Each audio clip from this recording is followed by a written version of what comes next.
हरे कृष्णा। जय जगन्नाथ। जय जगन्नाथ जय जगन्नाथ।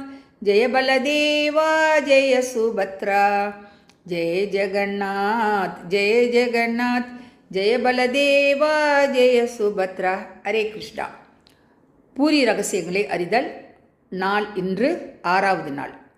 அன்பசர லீலை. இந்த நாட்களில் 3 தெய்வங்களும் அனசாரக்கர் எனப்படும் இடத்தில் வைக்கப்படுகின்றனர். 5ஆம் நாள் முதல் 7ஆம் நாள் வரை தெய்வங்களுக்கு உடல் நலக்குறைவு ஏற்பட்டதாக கருதி அவர்களுக்கு புலுரி தேலா கொண்டு சிகிச்சை அளிக்கப்படுகிறது.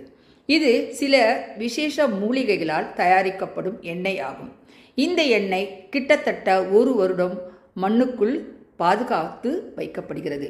இதற்கு மேலாக ஏகாதேசி நாளில் ராஜ வைத்தியர், அதாவது அரச வைத்தியர், பகவானின் விரைவாக குணம் அடைவதற்காக தசமூல மோதகம் எனப்படும் மூலிகை மருந்தையும் பயன்படுத்துகிறார்.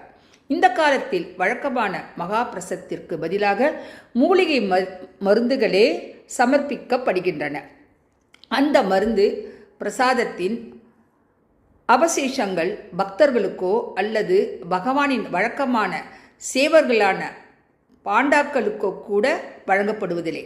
ஆனால் இந்த லீலை ஏன் நடைபெறுகிறது? பாண்டாக்கள் சேவை செய்யவில்லை என்றால் பகவான் உடல்நலக்குறைவில் இருக்கும்போது அவருக்கு யார் சேவை செய்கிறார்கள்? இந்த கேள்விக்கான சுவாரஸ்யமான பதில்களை ஸ்ரீ கஷேத்திரத்தின் புராணங்களும் ஐதீகங்களும் மூலம் நாள்தோறும் அறிந்து கொள்ளும். ஜெய் ஜெகநாத். ஹரே கிருஷ்ணா.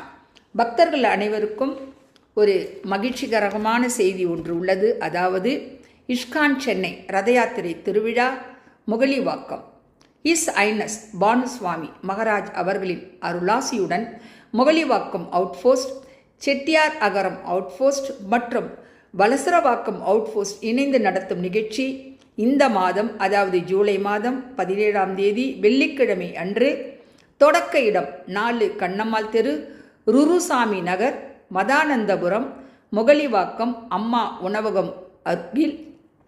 முடியுமிடம் முகலீஸ்வரர் கோயில், முகலிவாக்கம். மாலை நேரம் 3:30 மணி முதல் 6:30 மணி வரை மிக பெரிய ரத யாத்திரை விழா நடக்க இருக்கிறதால் பக்தர்கள் அனைவரும் தங்கள் குடும்பத்தாருடனும் நண்பர்களுடனும் உறவினருடனும் கலந்து கொள்ளுமாறு தாழ்மையுடன் கேட்டுக்கொள்ளப்படுகிறோம். ஆயிரக்கணக்கான பக்தர்களுக்கு தொன்னை பிரசாதம், 1000க்கும் மேற்பட்ட பக்தர்களுக்கு இரவு உணவு பிரசாதம் பக்தர்களால் அளிப்பதற்கான ஏற்பாடுகள் பிரம்மாண்டமாக நடைபெற்று வருகிறது. ஆகையினால் இந்த ரத யாத்திரை திருவிழாவில்